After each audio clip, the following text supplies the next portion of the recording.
Hey guys, my name is Michael and I'm here to talk to you about some do-it-yourself projects at home that focus on lighting. Let's get to it. I was recently prepping my house to be painted, and while doing so, I noticed that my security lights were in awful shape.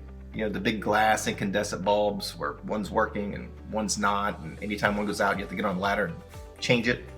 I decided to do something about it. So I bought these from e-conolight.com. They are the NaturaLED dual head security light.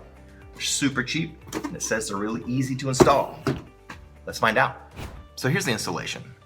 You'll want to attach your base plate to your junction box. My junction box was tucked up behind the soffit here, so I actually attached my base plate directly to the wood underneath the junction box. I actually used the security wire here to attach it to hold it in place while I attach the wiring.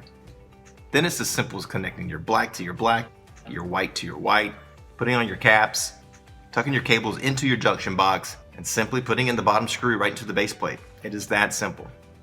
You can also see here there's adjustments for the sensitivity and the timing. Nice little feature on this. You can customize it to your own taste. Here's some great specs about the lights. Up to 80% energy savings when replacing incandescent lighting up to 180 watts. UL listed, Energy Star certified. Lasts up to 50,000 hours. It's going to save you many trips on that ladder. And it's available in 3000 and 5000K color temperature. That's it. It really was that easy. So if your lights are as bad a shape as mine were, head on over to e-conolight.com and get some for yourself. And as always, if you order before noon Central Standard Time, the product will ship the same day. If you have any troubles, customer service reps are there to help. So head on over to e-conolight.com.